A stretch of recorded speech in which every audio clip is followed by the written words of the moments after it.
Welcome to another Airtable tutorial. In this video, I'm going to show you how to copy a table to another base. All right, as you can see here, I have my main base right here and a base that I just created.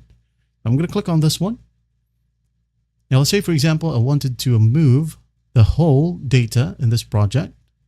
Well, I can go ahead and select a grid view right here. And I'm going to make sure that I am in the main project. All right. Now what I'm going to do is just go ahead over to the view right here and click on the drop down, and we have the option for downloading a CSV.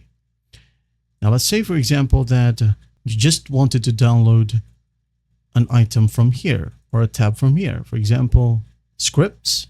Okay. Now what we're going to do here, while scripts is selected, I'm just going to go ahead over to the drop down once more and hit on download CSV. Okay. Hit on OK. Preparing right here. Here's the download page. I'm going to go ahead and save it on my desktop. Save. Now what I'm going to do next is just go back to my dashboard. Now in here, I'm going to select the second base. I'm going to click on it. Now in here, we have the add or import data option. Just go ahead and click on it.